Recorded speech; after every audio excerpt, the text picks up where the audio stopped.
Et si un simple voyage pouvait changer à jamais la manière dont l'Europe voyait le monde? Introduction à l'esprit de l'exploration. Au cours du XIIIe siècle, le monde connu commençait à s'élargir de manière notable grâce à une série d'explorations et d'expéditions. Cette période s'inscrit dans un contexte historique marqué par une expansion des échanges commerciaux et culturels entre l'Occident et l'Orient, notamment à travers le développement de routes terrestres et maritimes. La soif de découvrir de nouvelles terres et de comprendre des civilisations éloignées fut l'une des forces motrices de cette ère. Ces explorations ont permis d'élargir les perspectives géographiques et culturelles des sociétés européennes, préparant le terrain à des voyages d'envergure qui allaient laisser une trace durable dans l'histoire. Les routes commerciales du moment étaient essentielles pour ces échanges. Le chemin que l'on nomme aujourd'hui la route de la soie représentait un réseau complexe de chemins parcourant l'Asie en traversant diverses régions et empires. Cette voie reliait les marchés occidentaux à ceux de Chine et de l'Inde, permettant le transfert non seulement de marchandises précieuses, telles que la soie, les épices et les pierres précieuses, mais aussi d'idées, de technologies et de savoir-faire. La route grandissait progressivement en importance, irriguant les économies de villes et d'États situés tout au long du parcours. Le long de ces sentiers se croisaient marchands, diplomates, religieux et voyageurs, chacun apportant sa contribution à ce vaste échange interculturel. Cette dynamique conduisit à un intérêt renouvelé pour les territoires d'Asie, en particulier ceux de l'Empire mongol, alors à son apogée sous la direction du Grand Khan. L'ouverture relative de ce vaste empire permit un accès plus aisé à des régions auparavant difficiles à atteindre, ce qui suscita l'ambition chez de nombreux Européens de comprendre et d'explorer ce monde fascinant. La paix sous la Pax Mongolica, instaurée par la domination mongole, créa un environnement favorable pour le commerce et le déplacement, réduisant les risques liés au déplacement sur de longues distances. Marco Polo, fils d'un marchand vénitien, entra alors dans cette scène historique comme un jeune voyageur curieux et déterminé. Sa famille, déjà engagée dans le commerce, fut invitée à rejoindre une mission diplomatique vers la cour de Kubilai Khan, petit-fils de Gengis Khan et dirigeant de la Chine mongole. Cet événement marqua le début d'un périple exceptionnel s'étendant sur plusieurs années et couvrant des milliers de kilomètres à travers l'Asie. La rencontre avec Kubilai Khan offrit à Marco Polo l'opportunité d'observer de près l'organisation politique, économique et culturelle de l'Empire, qui différait profondément de celle de l'Europe médiévale. L'itinéraire suivi comprenait des étapes variées, allant de la traversée de vastes déserts à celle de montagnes imposantes, en passant par des oasis et des villes fortifiées. Chaque lieu traversé apportait son lot de découvertes, révélant un monde riche en diversité et en complexité.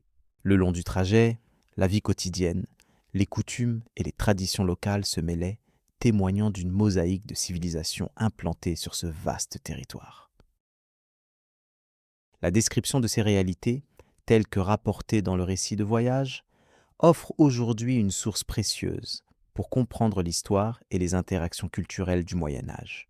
L'Empire mongol, en réunissant sous une même autorité des peuples nombreux et variés, avait créé un cadre propice à un certain cosmopolitisme. Les villes principales, comme Cambaluc, aujourd'hui Pékin, étaient des centres névralgiques où se côtoyaient marchands, artisans et fonctionnaires venus de contrées lointaines. L'adoption d'un système administratif centralisé, combiné à la tolérance religieuse et ethnique, favorisait une coexistence relative qui était peu commune pour l'époque. Cette organisation politique marquait une avancée significative pour la gestion d'un territoire d'une telle étendue. Le commerce le long de la route de la soie ne se limitait pas aux produits matériels. Il englobait également un transfert de connaissances dans des domaines comme la médecine, l'astronomie et la technologie. Des inventions et des pratiques jusque-là inconnues en Europe faisaient alors apparition, témoignant d'un échange intellectuel croissant. Ces contributions extérieures allaient ensuite influencer divers aspects de la vie européenne, préparant les transformations économiques et culturelles à venir. Ainsi, les voyages comme celui de Marco Polo participaient à un processus plus large d'intégration de savoir et de compréhension mutuelle. Le parcours emprunté par Marco Polo comprenait des régions où les paysages naturels dominaient encore largement, sans être entièrement domestiqués. Les descriptions renseignent sur les défis rencontrés par les voyageurs, tant en termes d'environnement que de logistique. La nécessité d'adaptation constante, d'organisation rigoureuse et de connaissance des conditions locales était primordiale pour mener à bien ce type d'expédition. L'expérience accumulée durant ces trajets illustre les capacités humaines d'endurance et d'adaptation face à l'inconnu. À mesure que l'on avançait vers l'Orient, les influences culturelles se révélaient de plus en plus prononcées.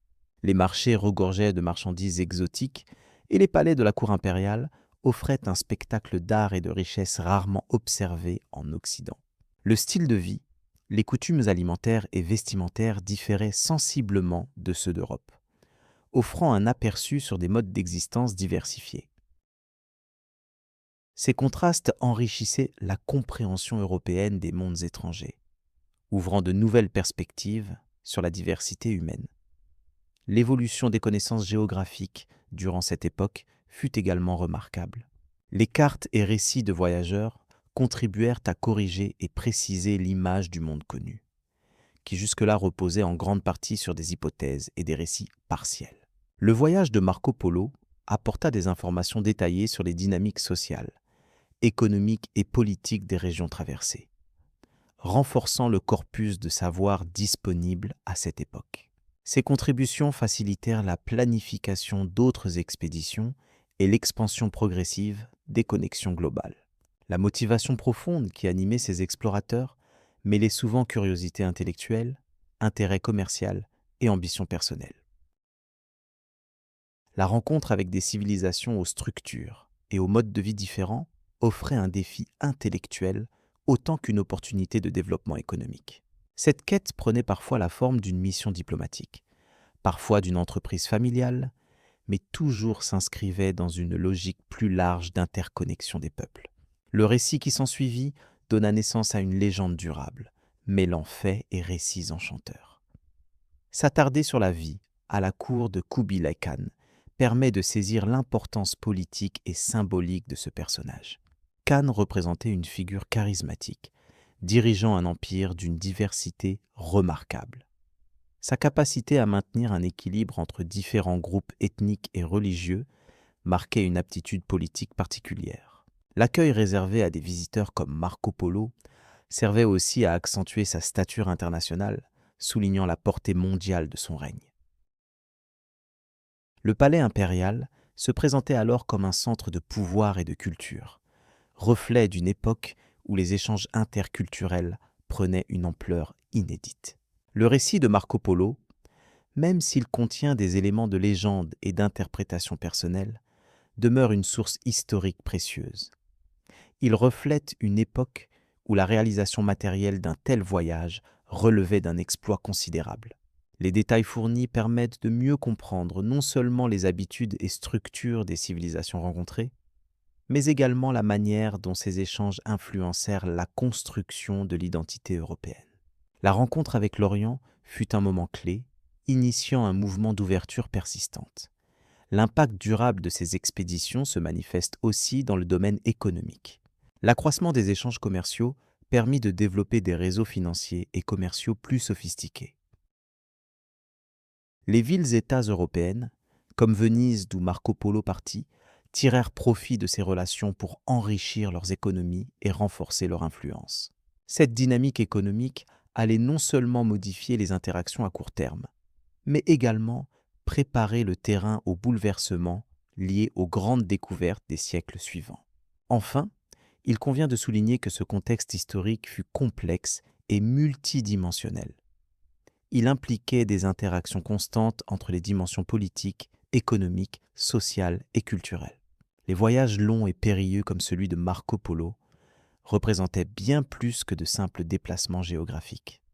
Ils incarnaient un pont vers de nouvelles réalités, une ouverture vers des mondes jusqu'alors méconnus et une expansion du savoir humain. Cette étape fondamentale de l'histoire pose les bases des explorations futures et du panorama global qui caractérise le monde contemporain.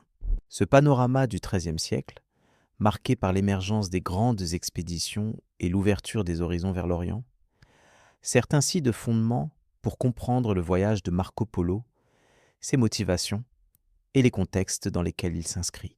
L'étape suivante portera sur le départ de cette expédition extraordinaire, ses premières étapes et les premières impressions recueillies lors de ce long périple.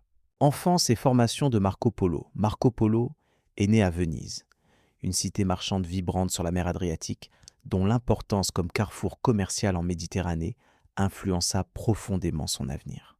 Issu d'une famille d'armateurs et de marchands, il baigna dès son enfance dans un environnement où les échanges entre différentes cultures étaient courants. Cette situation créa chez lui une curiosité intellectuelle marquée pour les terres lointaines et les peuples exotiques.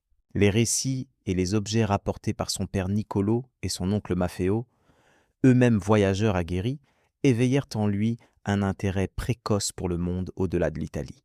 Dans cette ville aux ruelles étroites et aux canaux sinueux, la formation initiale de Marco s'appuya principalement sur l'éducation familiale et l'observation attentive du commerce international.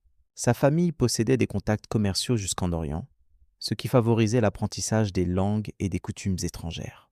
Cette exposition précoce à la diversité culturelle offrit à Marco les bases intellectuelles nécessaires pour comprendre l'importance des réseaux d'échange sur la route de la soie, notamment en facilitant la communication entre différents peuples.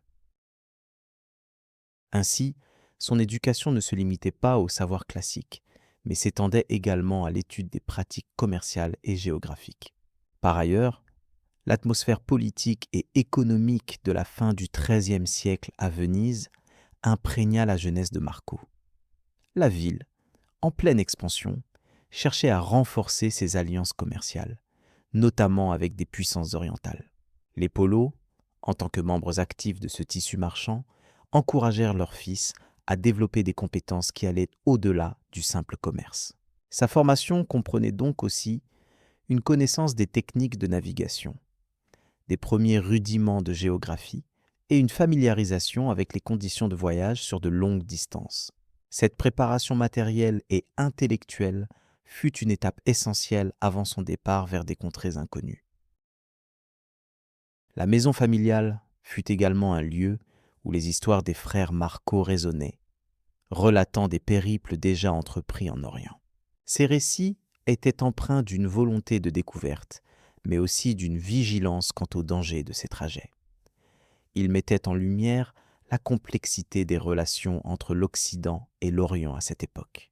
Cette compréhension réaliste des risques et des opportunités nourrit chez Marco une maturité certaine vis-à-vis des expéditions à venir, tout en renforçant sa détermination à embrasser l'aventure. La dimension humaine et commerciale de ces voyages fut donc à la fois un enseignement et un moteur. En même temps, le contexte religieux médiéval apporta un autre aspect à sa formation. Bien que l'on puisse parler d'un univers dominé par le christianisme, la curiosité envers les autres croyances, notamment bouddhistes et musulmanes, commença à s'imposer dans les milieux lettrés vénitiens. Les Polos furent exposés à ces différences culturelles, ce qui contribua à forger une approche plus nuancée des sociétés lointaines. Cette ouverture intellectuelle était rare pour l'époque et joua un rôle considérable dans la manière dont Marco perçut et relata ultérieurement ses expériences en Orient. Le respect des coutumes étrangères fut ainsi une constante sous-jacente à son récit. Un aspect clé dans cette période formatrice fut l'accessibilité aux manuscrits et aux cartes. Venise, flux central du savoir, disposait d'une bibliothèque riche où se croisaient connaissances géographiques, historiques et philosophiques. Cette richesse documentaire permit à Marco de se familiariser avec les descriptions du monde connu, avec les grands récits de voyageurs antérieurs, comme ceux d'Alexandrie ou d'Alexandre le Grand. La préparation intellectuelle de sa jeunesse fut ainsi savamment construite, sur des bases à la fois empiriques et théoriques. Cela lui conféra une vision globale plus claire lorsqu'il envisagea de traverser des terres encore peu explorées par les Européens. Au fil du temps, son éducation prit aussi la forme d'un apprentissage des langues. On sait que Marco Polo maîtrisait plusieurs idiomes, ce qui était indispensable pour négocier avec les différents peuples qu'il allait rencontrer. Cette compétence linguistique facilitait non seulement des échanges commerciaux, mais aussi une compréhension plus profonde des cultures locales. Cet aspect de sa formation reflète l'importance accordée au dialogue entre civilisations. Loin d'être un simple marchand, il devint un interlocuteur capable d'établir des liens durables en terre étrangère. Enfin, avant le grand départ, l'environnement familial et social joua un rôle crucial dans la consolidation de ses qualités personnelles. La rigueur et la discipline inculquées par ses proches l'aidèrent à se préparer aux longues périodes de marche, aux conditions climatiques parfois extrêmes et à la nécessité de s'adapter rapidement. Les savoirs pratiques, tels que la lecture des étoiles, les bases de la cartographie rudimentaire et la connaissance des routes terrestres, étaient autant d'éléments auxquels il fut confronté. Cette phase préparatoire fut indispensable pour une mission aussi ambitieuse que celle d'atteindre la cour du grand Khan Kublai, objectif que sa famille partageait comme un rêve collectif. Ainsi se dessine l'enfance et la formation de Marco Polo, cadre indispensable qui explique en partie la réussite exceptionnelle de son voyage dans des contrées peu explorées. Cette base solide et les multiples influences dont il bénéficia permirent à Marco de s'engager dans une expédition sans précédent avec un bagage intellectuel et matériel adapté. Ce moment de préparation s'apparente à une ouverture vers un monde plus vaste, une transition entre la familiarité vénitienne et l'inconnu asiatique. C'est à partir de ce socle que la véritable aventure commença, celle qui le mena le long du grand route de la soie jusqu'à la Chine impériale. Poursuivant ce récit, il convient désormais de se concentrer sur l'expédition proprement dite, qui s'étendit sur plusieurs années et dont les rencontres avec le grand Khan Kublai, ainsi que la description des paysages et des sociétés traversées, constituent les éléments essentiels de la prochaine partie. Le départ et les premiers pas hors d'Europe. Le départ de mon périple hors d'Europe s'est inscrit dans un contexte de vaste transformation politique et commerciale. Au XIIIe siècle, les royaumes européens cherchaient à étendre leur horizon, tandis que l'Asie mineure apparaissait comme une terre de passage nombreux, où se mêlaient cultures et influences diverses. Traverser ces territoires, c'était franchir non seulement des frontières géographiques, mais également des frontières culturelles, où chaque étape offrait un aperçu nouveau sur les civilisations qui allaient s'avérer essentielles pour la compréhension du monde oriental. Dès le passage en Asie mineure, la complexité de la région est apparue à travers ses paysages variés et ses sociétés composites. Les territoires alors contrôlés par différents pouvoirs musulmans, notamment les Seldjoukides, représentaient un carrefour politique à l'influence déterminante. Ces régions servèrent de lien entre l'Europe chrétienne et les vastes empires d'Asie, notamment celui des Khan en Chine. Comprendre cette dynamique était crucial pour l'aventure qui m'attendait, car elle dessinait les contours des échanges économiques, des relations diplomatiques et des tensions politiques qui allaient marquer le parcours. L'importance stratégique de ces zones transitaires se manifestait aussi dans les routes commerciales qui y convergeaient, parmi lesquelles le grand chemin de la soie se révélait comme une artère majeure. Cette voie, composée de nombreux segments terrestres, reliait l'Orient à l'Occident en permettant la circulation de marchandises précieuses telles que la soie, les épices, les pierres fines ou d'autres objets rares. Elle servait non seulement au commerce, mais aussi à la transmission des savoirs, des astreintes religieuses et des traditions culturelles. Le voyage d'un Européen vers la Chine devait nécessairement s'inscrire dans cette trame complexe pour pénétrer un Orient où l'inconnu se mêlait au déjà connu. Au fil de mes premiers pas en dehors du continent, les rencontres avec les populations locales se sont avérées riches en enseignements. Ces sociétés, chacune dotée de coutumes et d'organisations propres, portaient des traces d'interactions longues avec des peuples variés. Les échanges linguistiques, les pratiques commerciales et les modes de vie reflétaient une cohabitation parfois pacifique, parfois conflictuelle, rendant chaque étape unique dans sa nature. Cette diversité culturelle constituait un véritable théâtre d'observation pour comprendre l'étendue des influences croisées entre Occident et Orient. L'histoire ancienne et récente de ces régions influençait la configuration politique actuelle. Les vestiges des empires byzantins et mongols, les mouvements nomades et les conquêtes successives avaient façonné un paysage où les alliances changeaient souvent, imposant aux voyageurs vigilance et discernement. Cette instabilité apparente pouvait aussi s'interpréter comme une source de dynamisme, où les échanges économiques et culturels, bien que parfois perturbés, continuaient de s'intensifier. Chaque cité traversée évoquait ainsi une fenêtre ouverte sur un univers en perpétuelle évolution. La traversée de ces premiers territoires a permis de mesurer la portée des réseaux commerciaux à l'œuvre. Ces itinéraires étaient jalonnés de caravanes aux marchandises façonnées pour satisfaire une clientèle variée. La complexité logistique, les modalités d'échange et la gestion des risques montraient une organisation sophistiquée, reposant sur des traditions anciennes et un savoir-faire perpétué. Le succès du voyage dépendait en grande partie de cette capacité à s'adapter aux réalités locales tout en entretenant des liens avec les relais internationaux. Les villes-étapes jouaient un rôle capital dans ce système. Elles fonctionnaient comme des points de convergence politique, économique et culturelle. Leurs marchés, souvent animés malgré la fatigue des voyageurs, offraient un spectacle vivant de diversité humaine, où marchands, artisans et voyageurs se croisaient au gré des transactions. Les infrastructures, telles que les caravansérails, assuraient un repos nécessaire tout en favorisant les échanges d'informations, facteurs essentiels pour la réussite de tout périple lointain. Au-delà de la pure logistique, le voyage était aussi une immersion dans des systèmes de croyances variés.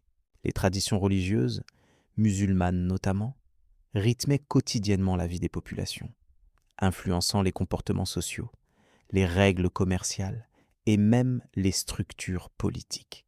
La connaissance de ces aspects transcendait l'aspect matériel du voyage, pour toucher au cœur des rapports humains qui allaient se nouer tout au long du trajet. Cette prise de conscience était fondamentale afin d'évoluer avec respect et de comprendre les dynamiques sous-jacentes dans chaque lieu visité. La région d'Asie mineure, enfin, marquait la porte d'entrée vers des territoires encore plus lointains et mystérieux. Chaque rencontre, chaque découverte préparait l'esprit à aborder les immensités de l'Asie centrale, puis la Chine elle-même. Le prolongement de la route sillonnait les déserts, les montagnes et les vastes plaines, jusqu'au cœur des empires immenses qui régnaient du Nil à l'Oural et de la mer Caspienne jusqu'aux rives du Pacifique. Le périple exigeait une patience constante et une attention soutenue pour intégrer chaque élément dans un tableau global en évolution. L'expédition s'inscrivait alors dans une logique d'ouverture et de curiosité, essentielle pour dépasser les limites de la connaissance occidentale. Les contacts initiaux avec les cultures d'Asie mineure devinrent autant de jalons pour comprendre la complexité d'un continent immense et diversifié. Chaque ville traversée, chaque marché approché, chaque pratique observée s'intégrait dans une mosaïque d'échanges et de savoirs qui construisait progressivement la cartographie mentale des terres orientales. Cette préparation minutieuse conditionnait la réussite des étapes suivantes. Ainsi, les premiers pas hors d'Europe représentaient un moment où la rencontre avec la différence était à la fois source d'instruction et de défis permanents. Les frontières politiques et culturelles franchies faisaient apparaître un monde où les idées, les marchandises et les hommes circulaient dans un réseau complexe, soumis à des dynamiques historiques multiples. Ce contexte explicatif posait des fondations nécessaires pour aborder la suite du voyage avec un regard informé, capable de saisir la richesse et la diversité des terres traversées. La progression vers l'Orient lointain promettait alors d'élargir le champ des possibles. À mesure que l'aventure se déployait, la conscience grandissait que l'expédition ne se limitait pas à un simple déplacement géographique. Il s'agissait avant tout de s'inscrire dans un continuum historique et culturel, où les notions de territoire et de pouvoir pouvaient être repensées sous l'angle des interactions. Le déplacement du regard vers l'Asie centrale et la Chine s'accompagnait d'une compréhension croissante des liens qui unissaient ces régions. Des relations diplomatiques aux échanges commerciaux, des influences artistiques aux adaptations technologiques, Ce panorama s'avérait indispensable pour envisager la complexité de la route à venir. Le passage par l'Asie mineure constituait enfin un apprentissage progressif des réalités du terrain. Il fallait prendre en compte les fluctuations climatiques, les contraintes géographiques, mais aussi les comportements socio-économiques. Ces facteurs déterminaient le rythme du voyage et les stratégies à adopter pour assurer la survie et la continuité de l'expédition. La combinaison de savoir-faire locaux et d'adaptations personnelles faisait naître une expérience unique, capable de transcender les simples aspects matériels du déplacement. S'insérer dans ce tissu régional signifiait également reconnaître les enjeux géopolitiques qui structuraient chacun des territoires traversés. La coexistence entre autorités locales, seigneurs et empires plus vastes offrait un cadre mouvant qui influençait les niveaux de sécurité, les droits de passage et les conditions d'échange. Cette complexité politique n'était pas un obstacle irréductible, mais plutôt un élément à intégrer dans la planification et la gestion du long parcours. L'apprentissage de ces réalités façonnait un regard pragmatique et une prudence nécessaire. Par ailleurs, les premiers contacts avec les différents modes de vie orientaux fournissaient les premiers indices sur les richesses culturelles à découvrir. Les manifestations artistiques, les traditions culinaires, les vêtements et les rituels observés témoignaient d'une identité façonnée par une longue histoire et des interactions multiples. Cette diversité invitait à dépasser les représentations stéréotypées pour appréhender la complexité et la profondeur des civilisations rencontrées. L'expérience gagnait ainsi en densité et en sens. Dans ce contexte, le voyage devenait un exercice d'attention et d'ouverture. L'observation attentive des comportements, des échanges, des gestes quotidiens révélait des codes à décrypter et des modèles à comprendre. Ces éléments formaient un langage silencieux, parfois difficile à maîtriser, mais indispensable pour établir des relations stables et bénéfiques. Ce savoir-faire relationnel constituait une dimension essentielle du périple, influant directement sur la réussite ou l'échec des étapes à venir. L'itinéraire progressait donc entre des paysages et des sociétés en constante transformation. Le passage par les régions montagneuses, les espaces désertiques et les agglomérations urbaines alternait selon les conditions climatiques et les nécessités logistiques. La diversité naturelle se doublait d'une diversité humaine, où chaque groupe social apportait ses spécificités, son organisation et ses modes d'adaptation. Cette multiplicité rendait la progression exigeante, mais aussi enrichissante sur le plan intellectuel et culturel, précisant la perception globale du chemin. Une caractéristique majeure de ces territoires tenait aussi dans leur rôle de carrefour entre plusieurs mondes. À la croisée des civilisations turciques, arabes et persanes, ces régions servirent de point de rencontre et parfois de confrontation. Elles encapsulaient des héritages historiques divers, qui se manifestaient dans la langue, la religion, le commerce et l'administration. Le passage à travers cette mosaïque constituait une étape indispensable pour préparer l'accès à la Chine, terre d'un autre univers politique et culturel, mais aussi d'une continuité historique profonde. Les infrastructures mises en place pour faciliter le commerce et les déplacements méritaient une attention particulière. Les caravanes qui traversèrent la route de la soie bénéficiaient de lieux d'accueil et de repos, où les échanges ne se limitaient pas aux biens matériels. Ces espaces permettaient aussi la transmission d'informations, la négociation et la consolidation de réseaux sociaux indispensables à la bonne marche du périple. La compréhension de ces mécanismes ouvrait la voie à une navigation plus efficace dans un espace complexe et mouvant. L'économie locale dépendait largement de ces flux transrégionaux. L'intensité des échanges renforçait les liens entre différents acteurs, tout en stimulant des innovations dans les domaines de la production, du transport et de la finance. Cette dynamique créait des formes originales de coopération, mais aussi parfois des tensions liées à la concurrence et au contrôle des ressources. Ces réalités économiques expliquaient en partie la vitalité et la longévité des routes commerciales, malgré les aléas du contexte politique. Sur le plan social, la variété des populations rencontrées se traduisait par une multiplicité de modes d'organisation et de pratiques collectives. Les communautés s'appuyaient sur des structures variables, allant des clans nomades aux cités-États bien établies. Ces modèles sociaux impliquaient des systèmes d'autorité différents, mais une constante résidait dans la nécessité de maintenir un équilibre fragile entre ordre et adaptation face aux défis permanents. La compréhension de ces mécanismes enrichissait la perception de la complexité du territoire. En parallèle, la connaissance des traditions et des croyances contribuait à une meilleure intégration. Ces éléments constituaient la trame invisible des relations humaines, influençant les comportements quotidiens, les rituels de passage et les règles de coexistence. Les influences religieuses, parfois imbriquées, révélaient un monde où les frontières étaient souvent floues entre sacré et profane. Cette dimension spirituelle complétait le tableau d'un espace vivant et profondément marqué par son héritage historique. Le rôle des intercultures dans l'Asie mineure favorisait aussi la diffusion des connaissances scientifiques et artistiques. Les échanges ne se limitaient pas à la marchandise, mais incluaient souvent des savoirs techniques, médicaux et philosophiques. Ces transferts contribuaient à une circulation des idées à grande échelle, préfigurant des échanges plus intenses à mesure que la route progressait vers l'Est. L'aventure prenait ainsi un sens élargi, dépassant la dimension purement matérielle pour toucher au fondement du progrès collectif. Le prolongement du grand voyage vers l'Orient nécessitait donc un mélange d'ouverture, de prudence et de préparation méthodique. Chaque étape franchie permettait de mieux appréhender les enjeux futurs, d'anticiper les difficultés et de saisir la richesse des territoires à venir.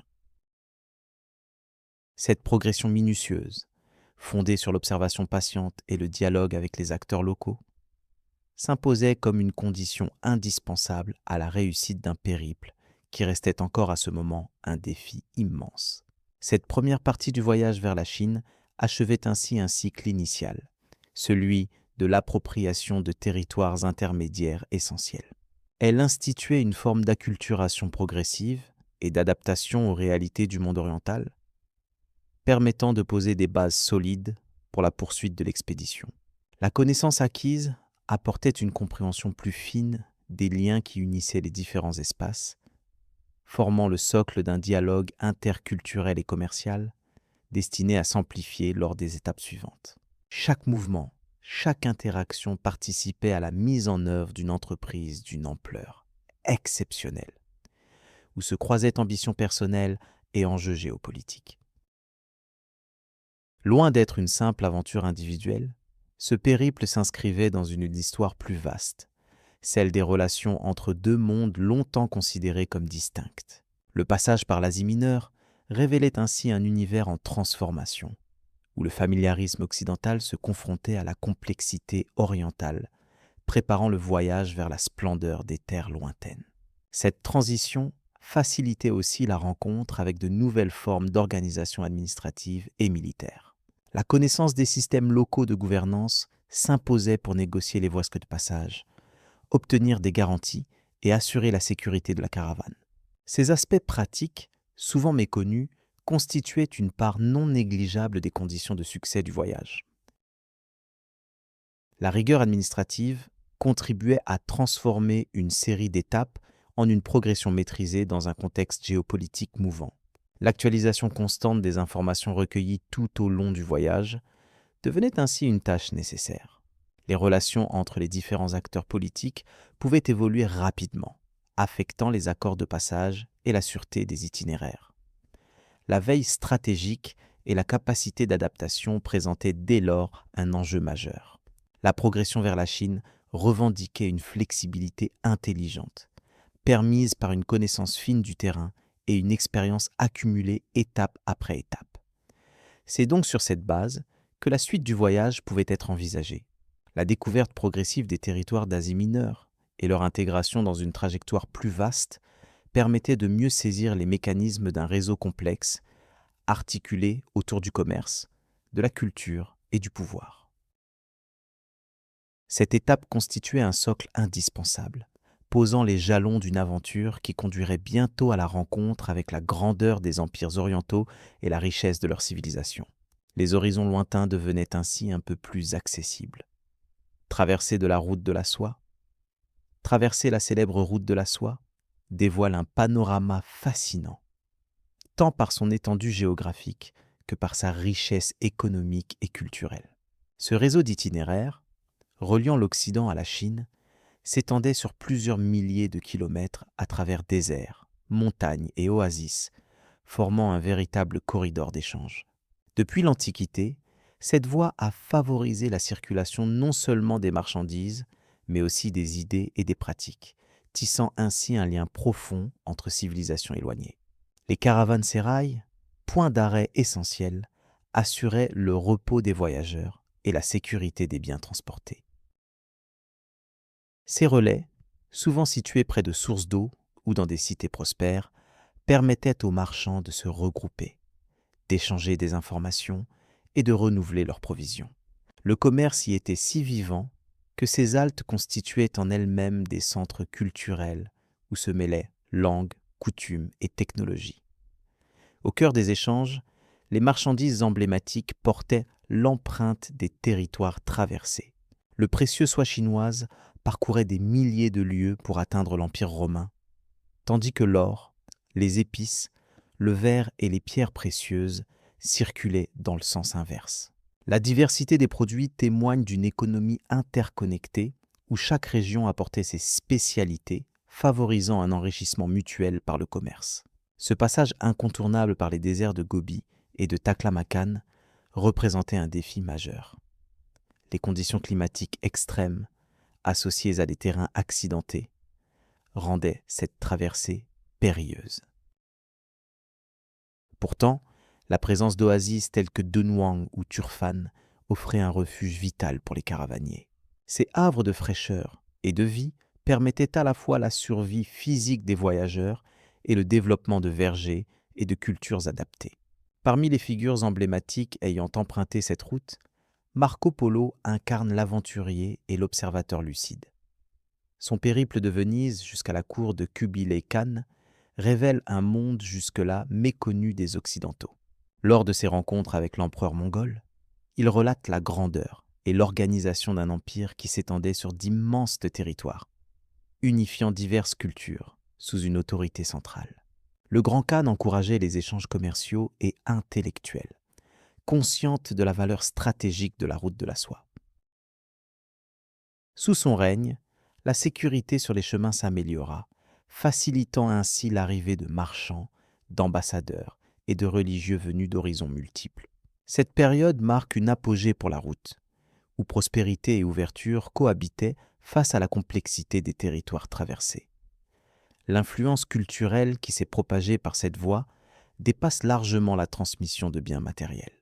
Les idées philosophiques, les religions comme le bouddhisme, le christianisme nestorien et l'islam se sont diffusées, contribuant à façonner la diversité spirituelle de la région.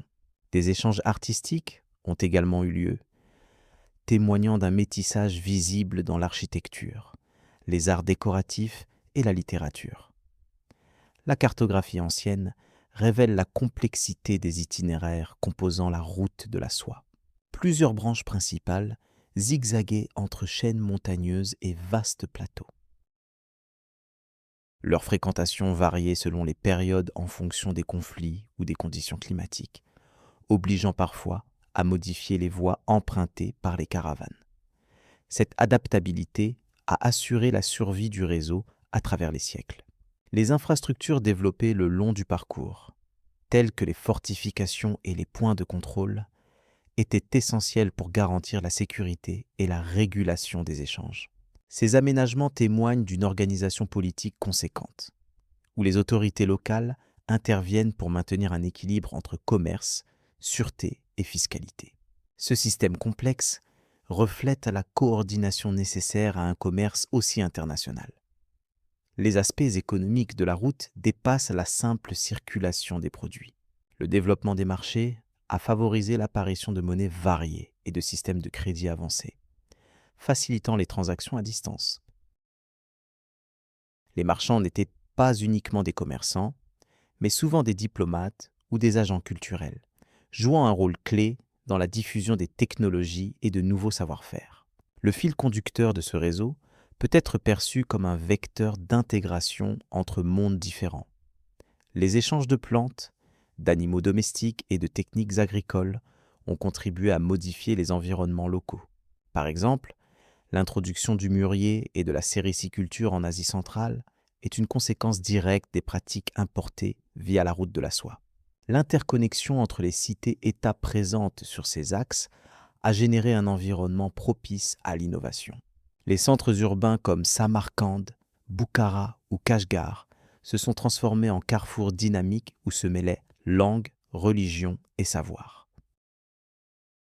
Ces métropoles ont vu naître des écoles, des bibliothèques et des ateliers artisanaux, nourrissant ainsi un patrimoine culturel d'une grande richesse. Les conditions naturelles du tracé, souvent rudes, se conjuguaient avec des défis logistiques majeurs. L'approvisionnement en eau, la gestion des caravanes et l'identification des routes sûres exigeaient une connaissance approfondie et une organisation minutieuse. Ces exigences ont conduit à une spécialisation des acteurs du transport, mettant en valeur la compétence des guides locaux et des commerçants expérimentés. Le cadre historique de la route de la soie s'inscrit dans un long processus d'interaction entre grands empires et petites entités politiques. Sous les dynasties chinoises, mongoles ou perses, les fortunes de la route fluctuaient en fonction des rapports de force, des rivalités et des alliances. Cette dynamique a façonné un espace où la politique et l'économie étaient intimement liées, influençant durablement les paysages humains. L'héritage de cette voie ancienne demeure perceptible dans les échanges culturels contemporains. Les traces palpables de cet héritage contribuent à une meilleure compréhension des multiples dimensions du dialogue interculturel. Au-delà des biens matériels, la diffusion d'idées et de savoirs témoigne d'une interaction humaine continue, source d'enrichissement réciproque à travers le temps. Ainsi, la traversée de la route de la soie dépasse ses aspects matériels pour devenir un symbole d'ouverture et de rencontre entre mondes. Ce parcours incarne la complexité d'un ordre ancien, où les frontières étaient perméables, où les interactions humaines façonnaient les identités et favoriseraient la transformation des sociétés. Cette mémoire invite à réfléchir sur les liens qui unissent les continents et les cultures. La richesse de cette histoire offre un terrain fertile pour aborder les chapitres suivants, notamment en ce qui concerne les figures individuelles et les récits personnels qui ont marqué cet espace. Le voyage de Marco Polo vers la cour du Grand Khan en constitue une illustration singulière, permettant d'embrasser à la fois les dimensions politiques, économiques et humaines des échanges sur cette route millénaire. Arrivée dans l'Empire mongol sous Kubilai Khan. L'arrivée dans l'Empire mongol sous Kubilai Khan s'inscrit dans un contexte d'expansion sans précédent et d'ouverture aux cultures étrangères. À cette époque, l'Empire mongol dominait une vaste étendue de territoire s'étendant de l'Europe de l'Est jusqu'aux frontières de la Chine. Ce territoire immense était le fruit de conquêtes successives menées par les descendants de Gengis Khan, qui avaient su imposer une organisation administrative rigoureuse, tout en maintenant une certaine souplesse dans la gestion des divers peuples soumis. Kubilai Khan, petit-fils de Gengis Khan, avait consolidé son pouvoir et fondé la dynastie Yuan en Chine, proclamant son règne avec une volonté manifeste d'intégrer et de gouverner selon les principes locaux tout en conservant la puissance mongole. Le pouvoir central sous Kubilai Khan reposait sur une bureaucratie bien structurée, en partie inspirée du système chinois, qui combinait les traditions nomades mongoles avec celles plus sédentaires de l'Empire du Milieu. La cour impériale, située à Khanbalik, actuel Beijing, était un centre politique et culturel où se rencontrèrent des ambassades, des marchands et des explorateurs venus des 4 coins du monde. Cette ouverture se traduisait par une grande diversité au sein des fonctionnaires et des conseillers proches du Khan, issus de divers horizons tels que la Mongolie, la Perse, l'Asie centrale et bien sûr la Chine. Le respect des pratiques administratives chinoises cohabitait avec les coutumes mongoles, ce qui assurait une stabilité politique relative et une administration efficace. Marco Polo Après avoir parcouru des milliers de kilomètres le long du célèbre chemin que l'on appelle désormais la route de la soie, arriva dans cette société multiculturelle qui fascinait par son organisation et sa richesse. Ces récits témoignent de la confiance que Kubilai Khan lui accorda en raison de sa capacité à s'adapter et à comprendre les subtilités des coutumes locales. Le Khan appréciait particulièrement les compétences et la loyauté de Polo, qui, par ses fonctions diverses, participait aux affaires administratives et diplomatiques de l'Empire. Cette intégration témoigne de la politique d'ouverture et d'inclusion que Kubilai Khan encourageait, permettant ainsi à des étrangers de participer à la vie de la cour et d'apporter leur savoir-faire. L'Empire mongol sous Kubilai Khan représentait un véritable carrefour où s'entremêlaient routes commerciales et échanges culturels.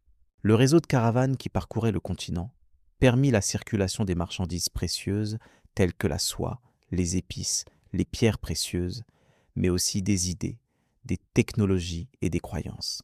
Cette dynamisation économique se traduisait par une prospérité notable dans les villes traversées. Khan Balik, en particulier, apparaissait comme une métropole florissante, dotée d'infrastructures avancées pour l'époque et d'un système de communication efficace, incluant une poste montée rapide et un réseau routier bien entretenu. Ce système garantissait la transmission fluide d'informations au sein de l'empire immense. La coexistence de nombreux groupes ethniques, religieux et linguistiques au sein des territoires soumis donnait à cette époque une impression de pluralisme remarquable. Le bouddhisme, le taoïsme, le christianisme nestorien et l'islam étaient présents et tolérés, chacun pouvant exercer ses rites dans le respect des autres. Cette situation reflète une politique de pragmatisme et de gouvernance éclairée de la part de Kubilai Khan, qui savait que l'harmonie sociale nécessitait un certain équilibre entre les différentes communautés. Grâce à cette gestion, le commerce et les échanges interculturels purent se développer sans obstacle majeur. La vie quotidienne dans l'Empire offrait un contraste entre les zones rurales et les centres urbains. Les campagnes étaient peuplées majoritairement de nomades qui perpétuaient leur tradition pastorale, tandis que les villes étaient des lieux d'effervescence administrative et commerciale. Les artisans, les marchands et les fonctionnaires se croisaient dans les souks et les marchés, témoignant de la vitalité économique générée par la paix relative instaurée par les Mongols. Cette organisation sociale mixte contribua à la diffusion des innovations, des savoirs techniques et des styles artistiques, enrichissant ainsi la diversité culturelle de l'Empire. À travers le récit des voyages de Marco Polo, on découvre également les infrastructures impressionnantes mises en place pour soutenir l'économie et la gouvernance. Des ponts, des canaux et des routes pavées facilitaient le déplacement des marchandises et des personnes. Cette rapidité de communication et de circulation reflète la volonté de Kubilai Khan de maintenir un contrôle ferme tout en encourageant la dynamique commerciale. L'Empire apparaît comme un immense système où les différents éléments étaient liés par un effort commun de gestion et d'innovation administrative. Le contact avec des voyageurs comme Marco Polo permit aussi un échange d'informations sur les différentes cultures qui composaient cet espace vaste et complexe. Les descriptions qu'il fournit sur les mœurs, les pratiques religieuses et les systèmes politiques locaux sont des sources précieuses pour comprendre les relations internationales au Moyen Âge. Elles mettent en lumière notamment les alliances stratégiques, les rivalités, mais aussi les collaborations qui s'opéraient sous la surface des conquêtes militaires. Ainsi, la cour de Kubilai Khan est vue comme un lieu de diplomatie active, où convergent des intérêts divers, mais où l'ordre est maintenu avec rigueur. Le rôle de la route de la soie dans cette période revêt une importance particulière. Plus qu'un simple trajet commercial, cette voie symbolise le lien entre l'Orient et l'Occident, une véritable artère d'échange culturel et économique. La sécurité assurée par les Mongols permettait aux caravanes de traverser des régions qui auparavant auraient été dangereuses, redonnant vie à des routes anciennes aux couleurs de la soie et des épices. Cette circulation favorisait la diffusion de technologies telles que la poudre à canon, la boussole ou encore le papier, qui allaient profondément influencé les sociétés européennes et asiatiques. Enfin, le portrait de Kubilai Khan qui ressort de ces récits est celui d'un souverain pragmatique, capable d'adopter des pratiques administratives diverses pour asseoir son pouvoir. Il n'était pas uniquement un conquérant, mais aussi un gouvernant soucieux de développer la prospérité et la stabilité dans son empire. Cette vision pragmatique expliquait en partie l'intégration d'individus venus de loin, comme Marco Polo, dont les compétences et la fidélité servaient un dessein plus large que la simple domination militaire. Ainsi s'esquisse une époque où les échanges culturels et économiques prirent une place centrale, préparant la voie à une mondialisation précoce. Cette immersion dans l'empire mongol offre une perspective claire sur la complexité de cet ordre mondial naissant. La coexistence de traditions nomades et sédentaires, le rôle des institutions variées et l'importance des réseaux commerciaux dessinent une époque riche en transformation. L'exploration des événements et des dynamiques de cette période met en lumière le contexte dans lequel se place la suite du voyage, où les découvertes se poursuivent au-delà des frontières de la cour impériale, vers des contrées encore plus lointaines. Rôle et responsabilité de Marco Polo à la cour. Les fonctions attribuées à Marco Polo au sein de la cour de Kubilai Khan reflètent une confiance notable accordée à cet étranger, qui avait traversé des terres jusqu'alors peu connues des Européens. Dès son installation dans l'Empire mongol, ses responsabilités ne se limitèrent pas à un simple rôle de voyageur ou de commerçant. Il est documenté qu'il participa activement à des missions diplomatiques, effectuant ainsi, pour le compte du Grand Khan, des déplacements vers diverses provinces afin de superviser des affaires administratives. Son implication dans la gouvernance quotidienne de l'Empire permit à Marco Polo d'observer les rouages complexes d'un régime multiculturel. Il assista sans doute à la manière dont les Mongols administraient un territoire aussi vaste que diversifié, où cohabitaient des populations d'origine ethnique et religieuse variées. L'empereur, conscient de la nécessité d'une administration efficace, déléguait des pouvoirs à ses agents qui, comme Marco Polo, étaient chargés d'assurer le bon déroulement des échanges et le respect des lois. Parmi ces tâches, on compte la vérification des routes commerciales, qui était cruciale pour relier le centre et l'extrême-orient à l'Occident via le grand chemin de la soie. Cette immense voie terrestre, longue de plusieurs milliers de kilomètres, constituait un réseau stratégique où s'entremêlaient caravanes de marchands, messagers impériaux et diplomates, chacun jouant un rôle central dans le dynamisme économique et culturel de la région. Marco Polo était donc dans une position exceptionnelle pour observer ces interactions commerciales et les mécanismes d'imposition et de sécurité mis en place. Ces missions le menèrent aussi à gérer des aspects pratiques tels que la collecte d'informations sur les territoires administrés, la répression éventuelle des troubles locaux et la coordination avec les autorités locales. Ces responsabilités démontraient à quel point son rôle dépassait celui d'un simple observateur. Il était un acteur dans la gestion quotidienne d'un empire démesuré. Le fait que Kubilai Khan lui confiât ces missions traduit la confiance accordée à ses capacités à naviguer dans les complexités d'une administration impériale. Au-delà des fonctions administratives, Marco Polo prit connaissance des pratiques politiques et sociales spécifiques à l'Empire mongol. Il put ainsi décrire un système où chaque fonctionnaire avait des devoirs bien définis et où la loyauté à l'égard du Khan constituait un principe fondamental. Le système judiciaire, basé sur un ensemble de règles issues des traditions mongoles combinées aux lois issues des cultures conquises, reposait sur une hiérarchie rigoureuse. Cette hybridation légale reflétait la nature vaste et souple de cet empire, permettant de maintenir une cohésion malgré la diversité des peuples. Le Grand Khan lui-même incarnait cette synthèse culturelle, dirigeant un empire marqué par la coexistence de civilisations différentes.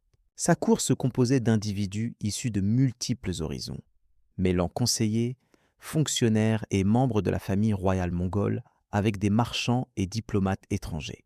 La compréhension par Marco Polo de ce microcosme complexe enrichit grandement ses récits, lui permettant de décrire non seulement les paysages et les peuples, mais aussi les interactions humaines et politiques au cœur de l'Empire.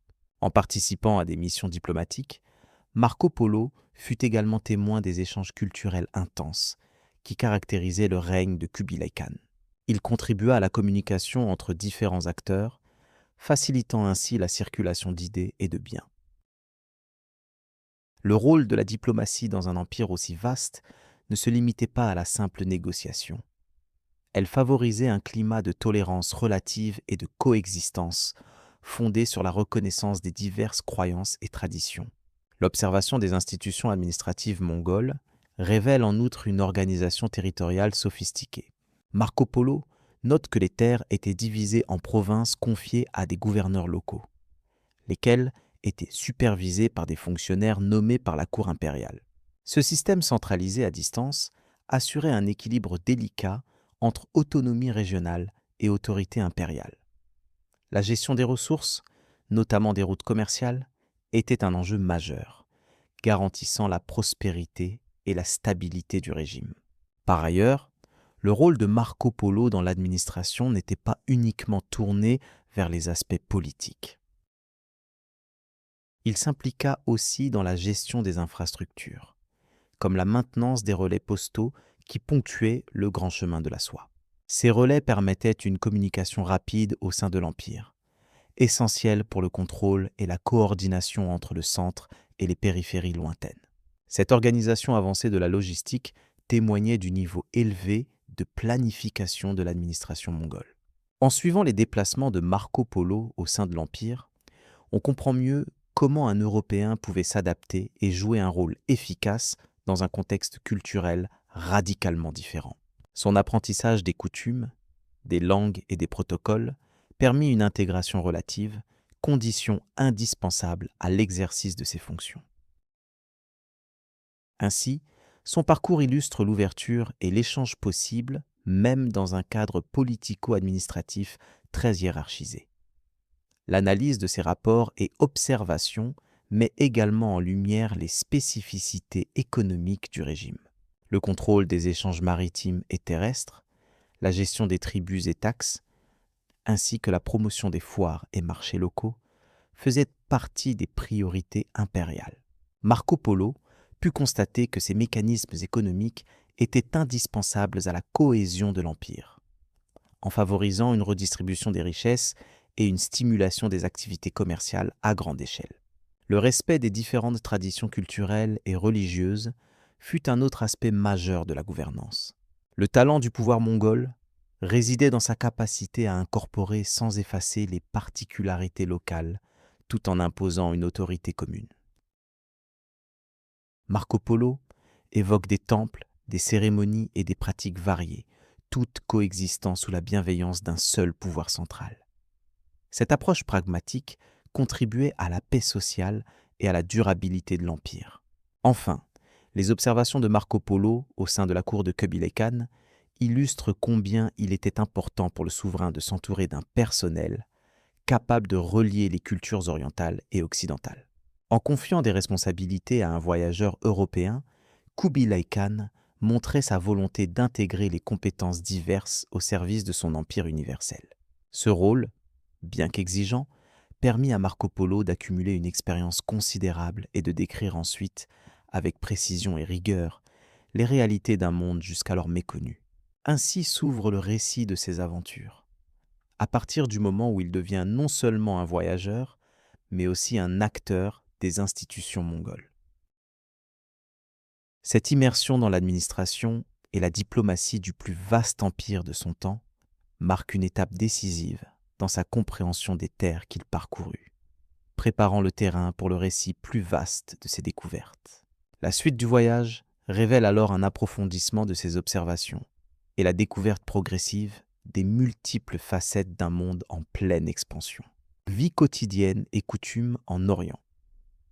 Au cours de mes voyages en Orient, j'ai eu l'opportunité d'observer avec attention les modes de vie, les traditions et les pratiques sociales qui régissaient ces terres éloignées de l'Europe où je suis arrivé. Loin d'une culture figée, les sociétés rencontrées présentaient une richesse profonde et une complexité souvent méconnue des voyageurs venus d'Occident. La première chose qui frappait était la manière dont le tissu social s'organisait autour des liens familiaux et des réseaux communautaires, souvent plus structurés que ce que j'avais pu éprouver chez nous. Le rôle de la famille élargie dépassait largement le cadre des simples liens du sang. Elle constituait une unité économique et sociale essentielle, où plusieurs générations cohabitaient sous un même toit ou dans des habitations proches. Cette solidarité familiale assurait la transmission non seulement des biens matériels, mais aussi des savoirs et des coutumes. Par exemple, l'éducation des jeunes se faisait souvent en grande partie grâce à l'observation directe et à la participation aux tâches quotidiennes, qu'elles soient agricoles, artisanales ou commerciales. Les pratiques religieuses occupaient une place centrale dans la vie de ces sociétés. Non pas toujours avec l'intensité dramatique que l'on pourrait imaginer, mais plutôt comme un ensemble d'habitudes régulières intégrées à la routine journalière. Les rituels, qu'ils soient bouddhistes, taoïstes ou liés à des croyances locales, contribuaient à structurer le temps et à offrir un cadre commun pour la cohésion sociale. Au-delà de la spiritualité, ces rites marquaient aussi des étapes importantes, comme les naissances, mariages et funérailles, où l'expression collective de respect et d'appartenance devenait évidente. Sur le plan économique, la vie quotidienne était profondément influencée par l'immense réseau du grand chemin de la soie. Cette route caravanière reliant l'Orient à l'Occident, ce réseau facilitait non seulement les échanges de marchandises exotiques, mais favorisait aussi la rencontre de différentes cultures, la diffusion de nouvelles idées et de technologies, ainsi que le commerce à petite échelle dans les villes et villages traversés. Les marchés y étaient des lieux particulièrement animés, non seulement pour la négociation, mais pour l'échange d'informations et de pratiques. Dans les métiers, les spécialités artisanales témoignaient d'un savoir-faire transmis avec fierté. La fabrication de la soie, la poterie, le travail du métal et la confection d'objets du quotidien étaient souvent confiés à des guildes ou à des familles spécialisées. Le respect du métier et la qualité du travail étaient des valeurs partagées, bien qu'elles ne fassent pas obstacle à la flexibilité dans l'organisation du travail, souvent liée aux saisons et aux disponibilités des ressources naturelles. Les différences sociales, tout en étant perceptibles, n'avaient pas la rigidité que l'on rencontre parfois en Europe. Les échanges entre les différentes classes de la société étaient relativement courants, surtout dans les centres urbains. Cela s'exprimait notamment par la participation commune aux fêtes populaires et aux cérémonies religieuses. La politique locale, elle-même souvent décentralisée, s'appuyait sur ces interactions sociales pour maintenir la stabilité et la paix dans les communautés. L'alimentation révélait des habitudes bien distinctes, étroitement liées aux produits locaux et à la géographie des régions. Les céréales, comme le riz, constituaient la base de l'alimentation, accompagnés de légumes variés, de viande grillée ou bouillie et parfois de produits laitiers. Le thé occupait une place privilégiée, consommé tout au long de la journée, tant pour ses vertus stimulantes que pour le rituel de préparation et de partage. Ces repas, bien que simples en apparence, témoignaient d'une attention particulière portée à la santé et à la convivialité. Les vêtements, quant à eux, reflétaient à la fois le climat, l'activité sociale et le rang des individus. Les étoffes légères et colorées convenaient aux températures fluctuantes, tandis que les formes des habits pouvaient indiquer l'appartenance à une classe ou à une profession. Contrairement à l'Europe, où les distinctions vestimentaires étaient rigoureusement codifiées, ici les contrastes demeuraient plus fluides, s'adaptant aussi aux échanges commerciaux qui apportaient des textiles d'horizons variés. Les modes de vie urbains différaient sensiblement de ceux des zones rurales. Dans les villes, très souvent placées le long des grandes routes commerciales, l'activité ne cessait jamais vraiment. On y trouvait des artisans, des marchands, des savants et parfois des artisans du spectacle ou des conteurs itinérants. Ces centres étaient aussi des lieux d'apprentissage et de rencontres où intellectuels et hommes d'affaires se retrouvèrent pour débattre, parfaire leurs connaissances ou conclure des affaires. La coexistence de populations diverses, souvent venues de régions très éloignées, favorisait un véritable cosmopolitisme. Cette diversité ne se traduisait pas seulement par des différences visibles, mais aussi par un échange constant de pratiques culturelles. Elle posait aussi des défis, notamment en matière d'administration et de maintien de l'ordre, mais elle offrait une richesse humaine que je n'avais guère rencontrée auparavant. Certains aspects de la société orientale étaient encore enveloppés de légendes venues de tous côtés, ce qui alimentait une curiosité intense chez les marchands européens.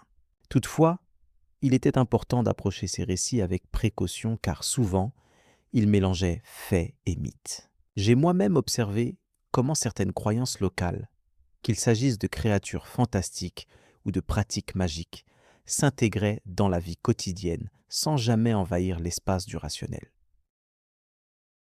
L'éducation, aussi bien formelle qu'informelle, jouait un rôle important dans la transmission des valeurs et des savoirs.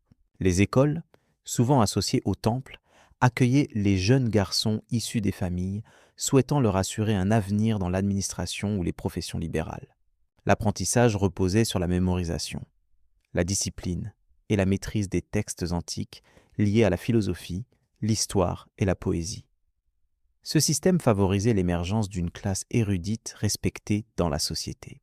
Dans le domaine de la médecine, j'ai constaté l'usage d'herbes et de traitements naturels transmis depuis des générations. Ces pratiques, combinant observation empirique et parfois des éléments issus des philosophies locales, visaient à maintenir l'équilibre du corps plutôt qu'à combattre seulement les symptômes. La prévention et la diététique occupaient donc une place importante dans la santé publique, un peu différente de ce que j'avais connu. La structure politique était marquée par la domination des Mongols, qui, tout en conservant un système d'administration strict, avaient su intégrer des éléments des cultures qu'ils gouvernaient. Sous la direction de Kubilai Khan, par exemple, une harmonie relative régnait entre les différentes ethnies et religions, favorisant un climat propice à la prospérité et au développement. Cette situation contrastait parfois avec les divisions et conflits que je rencontrais en Europe. Au fil de mes journées passées à parcourir villes et campagnes, j'ai aussi remarqué que le temps et l'espace y étaient perçus différemment. Les rythmes de vie, liés aux saisons, aux cycles agricoles et aux moments religieux, imprégnaient la conscience collective d'un tempo plus lent, plus régulier. L'idée d'un temps linéaire et pressé, si courante en Occident, laissait ici place à une approche plus cyclique, où le passé, le présent et le futur étaient intimement liés. Les échanges intenses entre Orient et Occident, grâce au réseau commercial du Grand Chemin de la Soie, tout en conduisant à une circulation des biens matériels, ont aussi encouragé le dialogue culturel. Des inventions techniques, comme la poudre à canon ou la boussole, parvenaient lentement jusqu'à nos territoires, modifiant peu à peu les perceptions du monde. De même, des idées philosophiques et religieuses voyageaient avec les marchands, multipliant les influences mutuelles. Ainsi, en observant de près la vie quotidienne en Orient, il devient clair que ces sociétés possédaient une identité propre, forgée par des siècles de tradition et d'adaptation permanente aux défis de la géographie et de l'histoire. Ce regard posé sans jugement ni exagération révèle une civilisation complexe, ni meilleure ni moins bonne que la nôtre, mais simplement différente, avec ses particularités dignes de respect et d'étude attentive. Il est fascinant de constater comment, malgré la distance et les différences, certains besoins humains fondamentaux, comme la famille, la spiritualité, le travail et le lien social, trouvèrent chez ces peuples des expressions parfois différentes, mais tout aussi valides. Cette expérience m'a offert une nouvelle vision du monde, loin du certain ethnocentrisme de mon époque, et me prépare à poursuivre ce récit de voyage, en abordant plus en détail les paysages parcourus et les rencontres marquantes qui ont jalonné ces longues routes anciennes. Les innovations techniques et commerciales. Les routes qui constituaient le réseau du commerce sur la route de la soie étaient bien plus que de simples chemins de terre. Elles formaient un véritable pont entre des mondes loin l'un de l'autre, permettant non seulement l'échange de biens matériels, mais aussi la transmission de savoir-faire, d'innovations techniques et de progrès culturels. Ces échanges ont profondément influencé les sociétés riveraines ainsi que les civilisations traversées, en enrichissant leurs compétences et en modifiant leur mode de vie. Parmi les innovations techniques circulant avec les caravanes, la fabrication du papier est l'une des plus marquantes. Originaire de Chine, ce procédé s'est répandu lentement vers l'Ouest, changeant radicalement la manière dont l'information était conservée et diffusée. Avant cette invention, les supports d'écriture étaient principalement constitués de matériaux lourds ou fragiles, comme le papyrus ou les tablettes de bois. Avec le papier, il devint possible de produire des documents en quantité, favorisant ainsi le développement administratif et intellectuel dans différentes parties du monde. La soie, emblématique produit du commerce oriental, n'était pas seulement une étoffe précieuse, elle représentait une avancée technique dans le travail des fibres naturelles. Sa production exigeait une maîtrise rigoureuse de la sériciculture, discipline qui associait des connaissances agricoles à des techniques de filature avancées. Le contrôle chinois sur ce secret industriel fut longtemps un élément stratégique qui renforçait leur position dans les échanges internationaux. La diffusion progressive du savoir-faire engendra à terme de nouvelles industries textiles sur d'autres continents. Le verre et ses procédés de fabrication, bien qu'issus de traditions anciennes dans des régions comme la Mésopotamie, ont aussi bénéficié du contact avec les artisans venus de l'Est. Des méthodes nouvelles, telles que le soufflage du verre, ont ainsi pu se répandre, améliorant la qualité et la diversité des objets commercialisés. Ces innovations permirent d'améliorer les outils, les ornements et les contenants, qui étaient à la fois précieux et fonctionnels pour les populations concernées. Un autre secteur où les progrès techniques prirent une importance certaine concernait la métallurgie. Les routes de la soie mirent en contact les forgerons et métallurgistes venant de régions éloignées, favorisant une circulation d'adaptation et d'amélioration des techniques de traitement des métaux.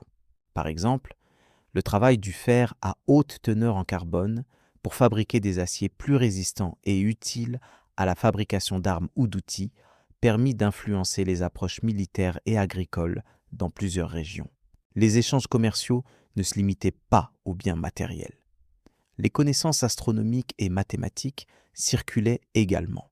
Des instruments de mesure venus d'Orient, tels que des astrolabes, participaient à l'amélioration de la navigation et de la cartographie. Ces outils contribuèrent au développement des sciences au sein des grands empires, facilitant la gestion des territoires et l'organisation des campagnes militaires ou commerciales. Les produits issus des plantes médicinales faisaient partie intégrante des échanges. Le savoir oriental concernant les plantes aux vertus thérapeutiques s'est progressivement diffusé vers l'Ouest. Cette circulation des remèdes et des pratiques médicales permet un enrichissement des pharmacopées et une meilleure compréhension des soins, influençant durablement les traditions médicales des civilisations parcourues. Dans le domaine des transports, les innovations concernaient principalement l'amélioration des chariots et des selles pour les animaux. Ces derniers étaient indispensables pour la traversée des longues distances et des terrains variés. Les selles dites à arçons firent leur apparition, offrant plus de confort et de stabilité aux cavaliers. Ces modifications affirmèrent la capacité d'organiser des convois marchands plus vastes et plus sûrs, augmentant ainsi la vitesse et le volume des échanges. Les produits alimentaires ont aussi connu des transformations du fait de ces échanges. Le riz, la cannelle, les épices et autres denrées exotiques enrichirent les régimes alimentaires en intégrant des saveurs et des ingrédients nouveaux. Ces nouveautés culinaires contribuèrent à métamorphoser les habitudes alimentaires tout en stimulant des activités économiques autour de l'agriculture et de la gastronomie. La route de la soie joua un rôle majeur dans la diffusion des technologies liées à la production de céramique. En Chine, les porcelaines fines étaient des œuvres d'art ainsi que des objets de grande valeur marchande. Leur production exigeait un contrôle précis des températures et des matériaux, ainsi qu'une esthétique raffinée. Ces techniques cheminèrent avec les commerçants, inspirant des artisans dans d'autres régions qui tentèrent de reproduire ces qualités. Par ailleurs, le développement du système bancaire et des instruments financiers permit de faciliter les transactions au-delà des distances physiques. Des formes primitives de lettres de change et de crédits documentés firent leur apparition, réduisant les risques liés au transport de monnaie et augmentant la sécurité des échanges. Cette évolution soutint la croissance des réseaux commerciaux et la spécialisation économique des régions impliquées. Différentes méthodes d'irrigation et d'agriculture ont aussi été échangées sur cette voie. Les techniques permettant d'intensifier les récoltes dans des zones arides ou difficiles ont renforcé la capacité des sociétés à subvenir à leurs besoins, ce qui eut pour effet d'accroître la population et la stabilité des empires traversés. Ces innovations agricoles participèrent au développement démographique indispensable au maintien des échanges commerciaux. La circulation des concepts religieux et philosophiques puisa dans la même dynamique que les avancées matérielles. Des idées traversèrent les frontières tout comme les marchandises, stimulant des dialogues interculturels qui permirent à différentes croyances de se confronter et de s'adapter. Cette diffusion contribua à façonner des visions du monde et à structurer des sociétés plus ouvertes à la diversité. Le contact avec le bouddhisme fut exemplaire par son rôle dans ce mécanisme d'échange. Originaire de l'Inde, il s'étendit grâce à la route de la soie jusqu'en Chine et au-delà. Les temples, les monastères et les textes sacrés devinrent des points de rencontre et de transmission culturelle qui favorisèrent l'émergence de nouveaux courants spirituels associés à l'évolution des sociétés. Les relations commerciales et culturelles entretenues par les marchands et voyageurs, tels que Marco Polo, représentèrent ainsi une véritable chaîne d'interaction où les innovations s'additionnaient et se transformaient. Par leurs descriptions et observations, ils ont permis de rendre accessibles ces richesses techniques et culturelles à des populations éloignées, amplifiant ainsi l'impact global des échanges. L'étude détaillée de cette dynamique révèle que la route de la soie constitua plus qu'un simple trajet commercial. Elle fut un vecteur d'adaptation technologique, de transfert de savoir et de modification profonde des modes de vie, ouvrant la voie à une mondialisation naissante.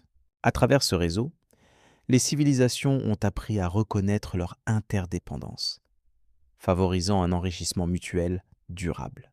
Ce panorama des innovations techniques et commerciales donne un aperçu concret de l'importance des routes terrestres et maritimes orientales dans l'histoire globale. À présent, il convient de s'intéresser plus précisément à l'organisation des sociétés traversées et aux liens qu'elles maintenaient avec l'Empire mongol, et en particulier avec la figure de Kubilai Khan, afin de mieux comprendre les structures qui ont permis de soutenir et d'étendre ces échanges à un niveau inédit. Mythes et réalité autour du voyage. Les récits de l'expédition de Marco Polo ont suscité un grand intérêt dès leur apparition, mêlant habilement faits historiques et éléments légendaires. Une analyse objective permet de distinguer ce qui peut être considéré comme vérifiable de ce qui relève davantage d'embellissements postérieurs. Marco Polo lui-même décrit son voyage avec une précision qui témoigne d'une expérience réelle, notamment lors de ses rencontres avec le grand empereur Kubilai Khan, souverain des vastes territoires de la dynastie Yuan en Chine. Toutefois, certaines anecdotes, apparues dans les décennies suivantes, pourraient être des ajouts destinés à accroître la fascination du public.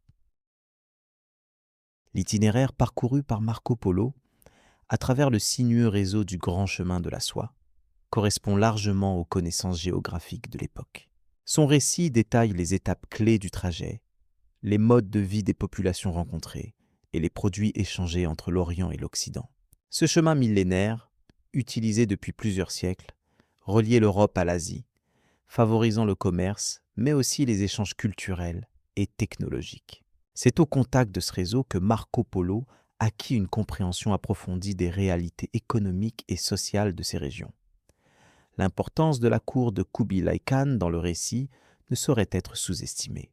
Marco Polo décrit l'empereur comme un souverain éclairé, administrant un empire étendu où diverses cultures cohabitaient. Cette description correspond en partie à l'image que les sources chinoises contemporaines donnent du règne de Kubilai Khan. Toutefois, certaines représentations de sa personne et de ses cérémonies paraissent idéalisées, probablement destinées à souligner l'exotisme et la richesse de cet univers méconnu des Européens. Parmi les éléments les plus fascinants des récits figurent les détails sur la vie quotidienne en Chine, depuis l'organisation urbaine jusqu'aux usages commerciaux. Marco Polo évoque la sophistication des cités traversées, la diversité des métiers et la richesse des produits manufacturés. Ces observations sont cohérentes avec les découvertes archéologiques et les témoignages d'autres voyageurs coïncidant avec la fin du XIIIe siècle. Elles contribuent à dresser un tableau réaliste et informé de la société chinoise sous la dynastie Yuan. L'expansion du commerce le long du grand chemin de la soie est un autre sujet abordé avec soin.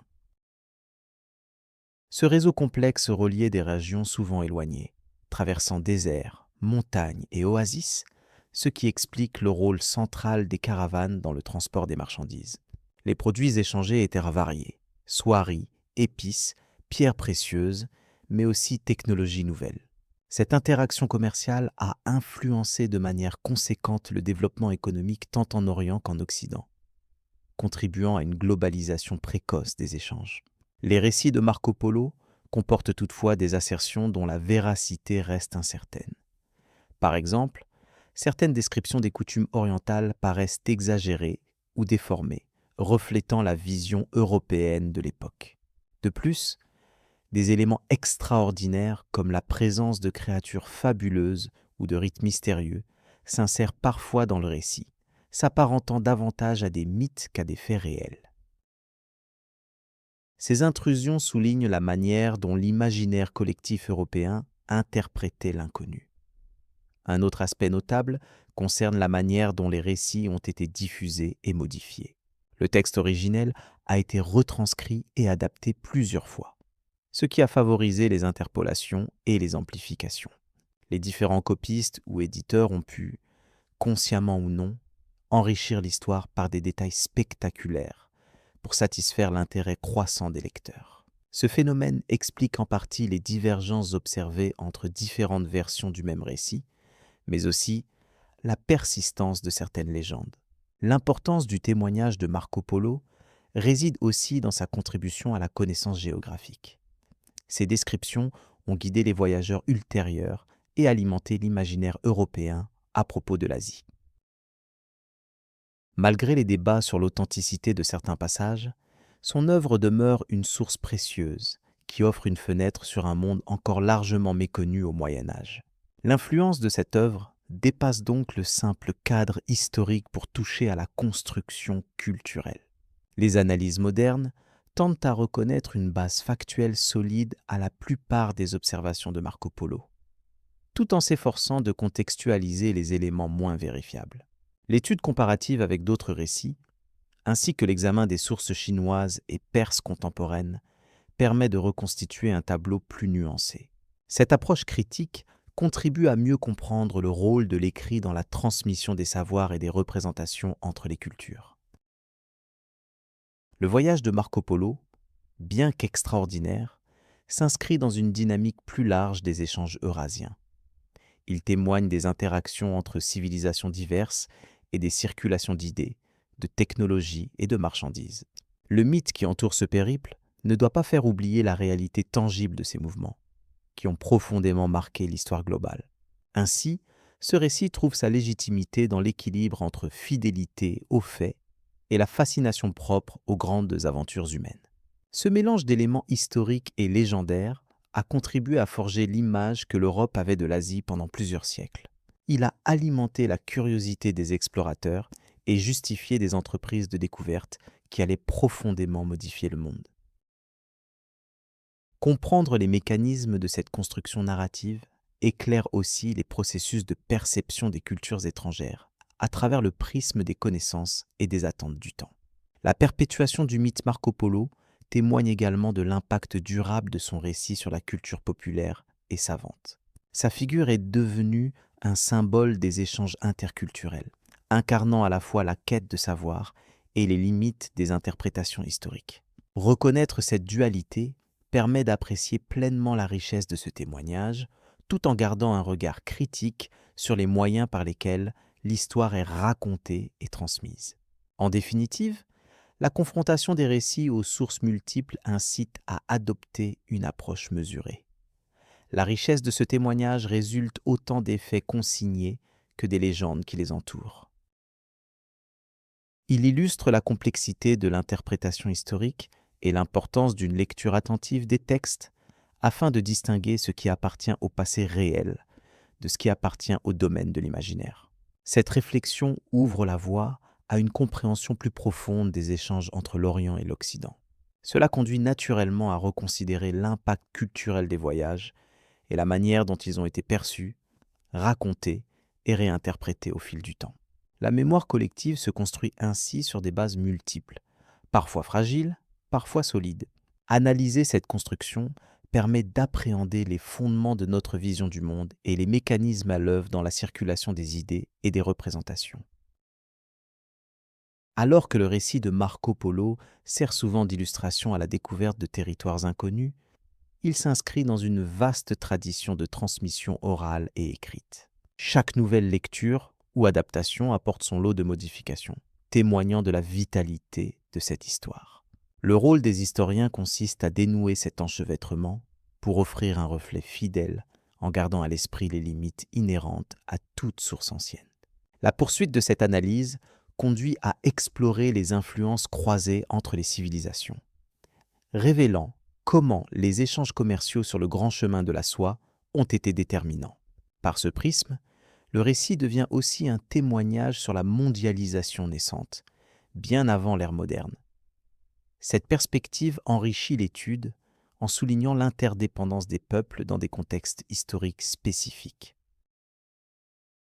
Ainsi, la réflexion sur le mythe et la réalité autour du voyage de Marco Polo prépare le terrain pour une compréhension approfondie de la succession des récits et leurs impacts. Le prochain chapitre s'attachera à examiner plus précisément les retombées culturelles et économiques de cette expédition sur l'Europe médiévale, poursuivant cet éclairage sur l'histoire des échanges globaux. Le retour vers Venise et ses étapes. Le voyage de retour vers Venise après l'expédition en Chine fut marqué par une série d'étapes complexes. Chaque segment de ce trajet offrait des défis spécifiques, liés tant aux conditions géographiques qu'aux interactions culturelles rencontrées. La route reprenait le même tracé général que celui emprunté à l'aller, mais dans le sens inverse, un parcours qui engageait la même rigueur et la persévérance. Les premiers jours s'écoulèrent en suivant la voie mythique du grand chemin de la soie, désormais familière. Cette route commerciale, qui reliait l'Occident à l'Orient depuis des siècles, traversait des paysages variés, allant des déserts arides aux montagnes escarpées. Le contact avec les peuples nomades des steppes se manifesta à nouveau, créant un échange discret mais constant d'informations et de marchandises. Au fil du chemin, l'hostilité de certains territoires n'échappait pas à l'attention. Des petites incursions armées ou des conflits locaux obligeaient à une vigilance accrue. Cependant, ces incidents restaient marginaux face à la volonté de maintenir un lien durable entre les différentes cultures traversées. La diplomatie et le commerce surpassaient les tensions, participant à l'intégration progressive des régions avec lesquelles le voyage s'entremêlait. La traversée des déserts demeurait l'épreuve la plus difficile. La gestion des ressources en eau et en nourriture requérait une organisation méticuleuse. La capacité à lire les signaux naturels et à adapter le rythme des déplacements était indispensable. Ces conditions exigeantes faisaient partie intégrante de l'expérience et enseignaient la prudence face aux forces de la nature. Au fur et à mesure que l'expédition avançait, les relais caravaniers offraient des points de repos vitaux. Ces haltes étaient bien plus que de simples stations. Elles constituaient de véritables carrefours culturels où convergeaient commerçants, voyageurs et autorités locales. On y échangeait non seulement des biens matériels, mais aussi des savoirs, des traditions et parfois des récits d'autres périples. Les rencontres avec les différents peuples au cours du retour soulignaient la diversité culturelle de ces territoires. Qu'ils soient marchands arabes, turcs, persans ou mongols, chaque groupe apportait sa richesse propre à l'immense mosaïque que représentait l'Eurasie. Cette pluralité d'échanges témoignait de la complexité et de l'interconnexion des sociétés traversées. Le rôle des langues s'avérait crucial dans ce contexte. Un mélange de dialectes et de langues commerciales permettait cette communication effective entre voyageurs et habitants. L'apprentissage et l'adaptation aux codes linguistiques locaux représentaient un aspect fondamental de la réussite du voyage. Ils favorisaient un climat de confiance et contribuaient à la fluidité des échanges. La fonction des caravanes ne se limitait pas uniquement au transport de marchandises. Elles furent souvent des vecteurs de connaissances techniques et d'innovation. Par l'intermédiaire des marchands, des idées nouvelles liées à l'agriculture, à la métallurgie ou encore à la médecine circulaient. Ces apports modifiaient petit à petit les modes de vie des communautés riveraines. L'intégration progressive des territoires traversés dans un réseau d'échanges favorable était aussi une manifestation politique. Les souverains régionaux, conscients de l'importance du commerce, encourageaient parfois ces transactions. Des protections et facilités étaient accordées pour assurer la sécurité des caravanes. Cela démontrait l'intérêt stratégique de ces routes commerciales dans la consolidation des pouvoirs locaux. Néanmoins, la persistance de certains conflits et rivalités rendait l'ensemble fragile. Des attaques sporadiques de bandits ou des rivalités entre seigneurs imposaient de ne jamais baisser la garde. Ces incidents rappelaient la nature instable de certaines portions du trajet. La prudence et la préparation demeuraient des facteurs essentiels pour la poursuite du retour. Le passage progressif des régions de l'Asie centrale vers celles plus proches de la Méditerranée offrait un changement notable dans le paysage et les modes de vie. Les grands déserts laissaient place à des terres plus fertiles. Les villes retrouvaient une activité plus intense et des infrastructures adaptées à l'accueil des voyageurs. Ce retour à la civilisation urbaine marquait une étape importante du trajet. Sur ce parcours, les expériences accumulées depuis le départ permettaient une meilleure anticipation des difficultés. Les ajustements dans l'organisation des caravanes se multipliaient. L'interaction avec les autorités locales pour obtenir des permis ou des escortes devenait monnaie courante. Cette adaptation constante reflétait la nature évolutive de ce périple de retour. Les échanges culturels ne se limitaient pas au seul commerce. Ils englobèrent également des dimensions religieuses, artistiques et intellectuelles. Des objets sacrés, des manuscrits ou des œuvres d'art étaient parfois transportés, témoignant du brassage des civilisations. Ces transmissions enrichissaient réciproquement les différentes sociétés rencontrées. L'attention portée aux coutumes et aux usages locaux facilitait grandement la coexistence pacifique. Le respect des pratiques religieuses, la participation aux cérémonies ou le simple respect des codes sociaux apportaient une forme de légitimité au passage des caravanes. Cela favorisait une meilleure intégration sociale, même temporaire. Les avancées techniques dans le domaine de la navigation terrestre se manifestaient dans l'amélioration des itinéraires empruntés. L'expérience accumulée permettait de contourner les zones les plus dangereuses ou difficiles. Cela signifiait aussi une meilleure coordination avec les relais tenus par les différentes communautés, renforçant ainsi la sécurité globale du trajet. En parallèle, les retours d'informations avaient un impact sur l'Occident. Les connaissances rapportées enrichissaient les récits et les cartes, modifiant peu à peu les représentations du monde connu. Cela suscita l'intérêt croissant pour ces terres lointaines, préparant le terrain à de futures explorations et échanges commerciaux plus réguliers. L'influence des échanges tournait à un phénomène durable. Bien que la lenteur des déplacements et les dangers permanents rendaient ces voyages exceptionnels, ils créèrent pourtant un réseau reliant des régions éloignées. Ce réseau facilita la circulation non seulement des biens matériels, mais aussi des savoirs, des croyances et des technologies. Le retour vers Venise incarnait aussi une forme de continuité historique. Cette ville, carrefour des civilisations méditerranéennes, bénéficiait directement de ces liaisons. Son rôle de port d'entrée des marchandises et des idées d'Orient affirmait la dimension intercontinentale de son influence et de ses échanges. L'arrivée progressive des membres de l'expédition fut ponctuée par des moments d'adaptation culturelle. Après plusieurs années passées à traverser des paysages et sociétés très différents, le retour en terre vénitienne nécessitait un réajustement. Ce processus impliquait à la fois des échanges d'expériences et l'intégration des nouveautés rapportées. Le souvenir des difficultés rencontrées sur la route ne s'effaçait pas facilement. il contribuait à forger une forme de résilience propre aux explorateurs. Ces expériences représentaient une source d'enseignement précieuse, transmettant les leçons de prudence et d'ouverture nécessaires à toute entreprise semblable. Dans le même temps, les contacts établis lors du retour renforçaient les liens entre les cultures. Ils ouvrirent de nouvelles voies pour des échanges ultérieurs plus pacifiques et organisés. Ces rencontres témoignaient de la volonté partagée d'établir un dialogue entre les mondes, malgré les barrières géographiques et politiques. Le retour fut aussi l'occasion de constater que certaines mythes ou représentations exagérées évoluaient. La confrontation directe avec les réalités orientales permit de nuancer et d'enrichir la connaissance. Cela influença les récits et les témoignages diffusés dans les milieux savants, comme dans les cercles marchands. Cette étape finale n'en restait pas moins un élément clé du voyage. Elle soulignait que les routes commerciales et culturelles ne pouvaient se limiter à des flux unidirectionnels. La réciprocité et la continuité des échanges étaient au cœur du succès et de la durabilité de ces relations intercontinentales. À travers ce retour, il fut évident que malgré les obstacles et les distances, le monde connaissait une forme d'interconnexion. Chaque passage, chaque rencontre, chaque adaptation nourrissait un processus d'ouverture progressivement.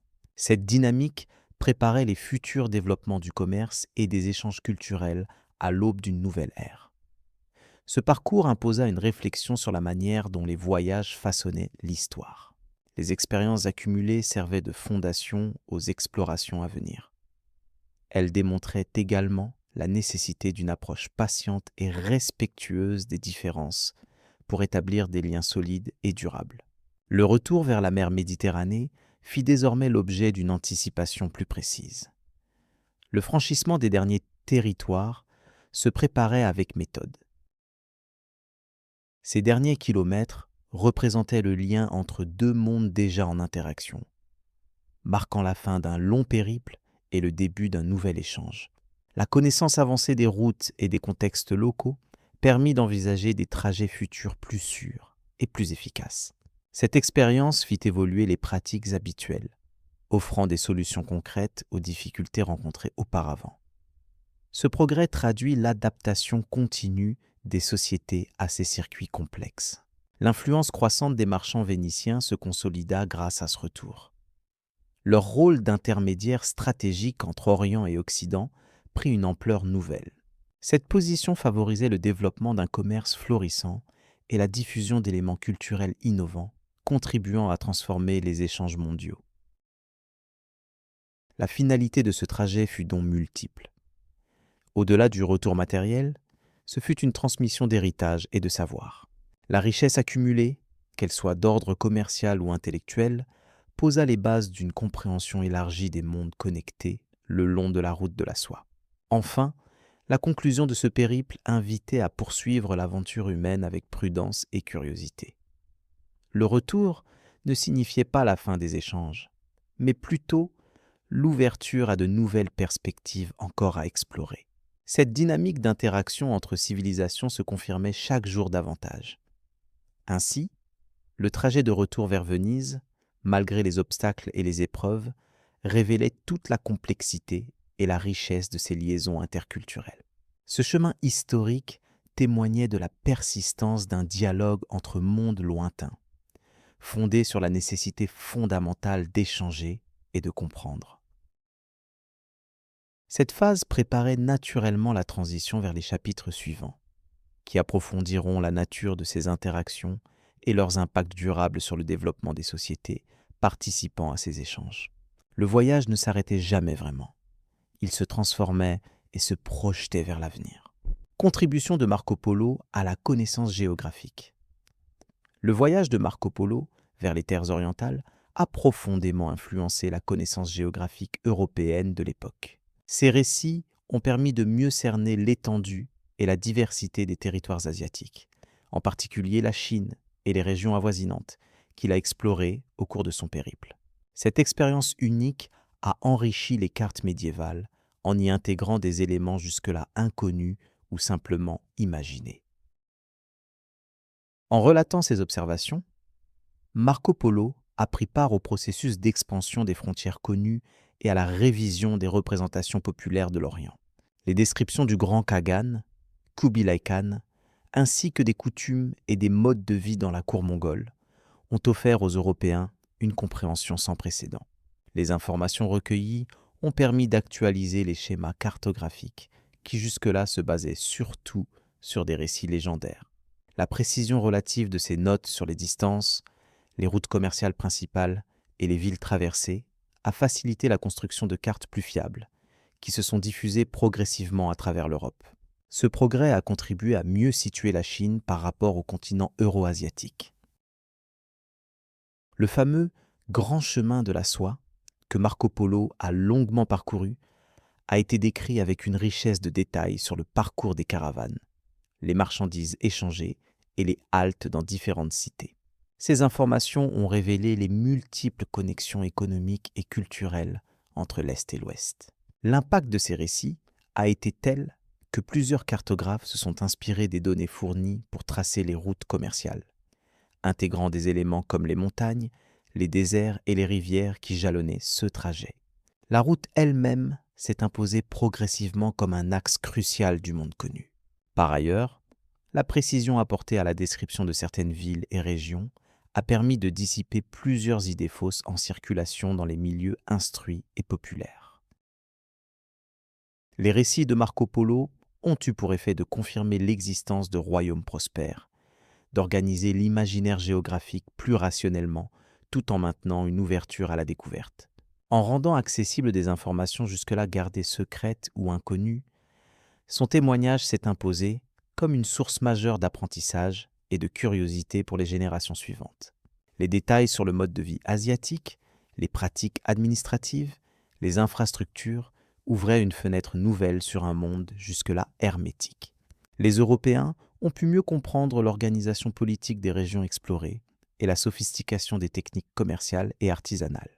Ces observations n'ont pas seulement nourri la cartographie topographique, mais ont aussi permis l'élaboration de cartes culturelles, prenant en compte la diversité ethnique et linguistique rencontrée. Ce travail d'intégration des données a favorisé une approche plus réaliste et plus nuancée des territoires lointains.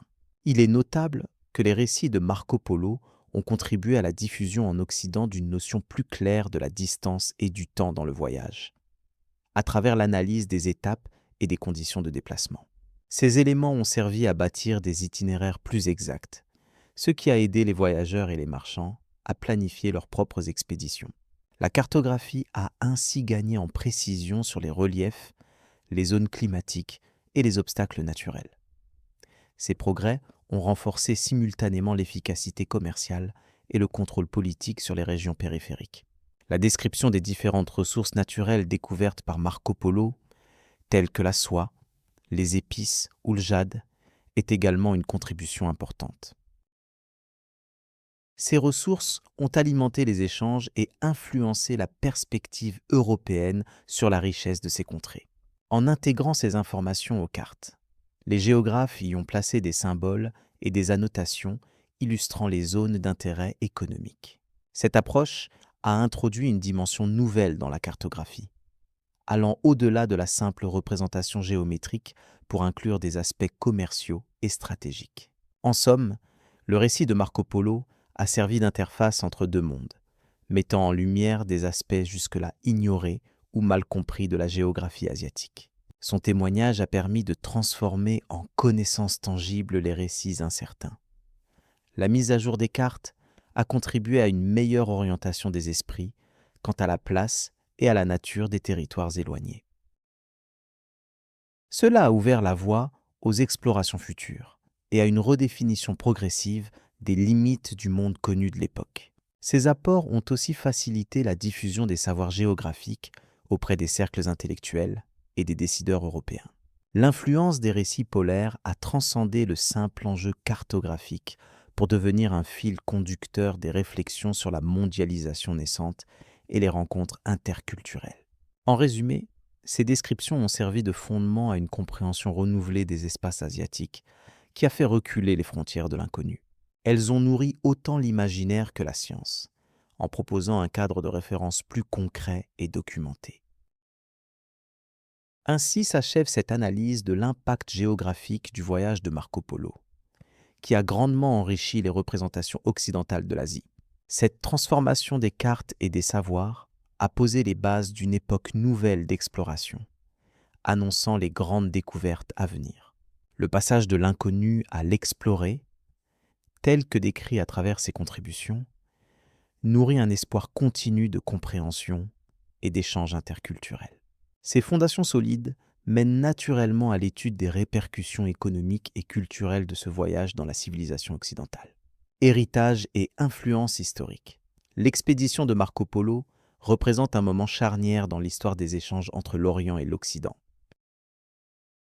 Son périple vers les terres encore méconnues de la Chine au XIIIe siècle a ouvert de nouvelles voies commerciales et culturelles, consolidant ce que l'on appellera plus tard le grand chemin de la soie.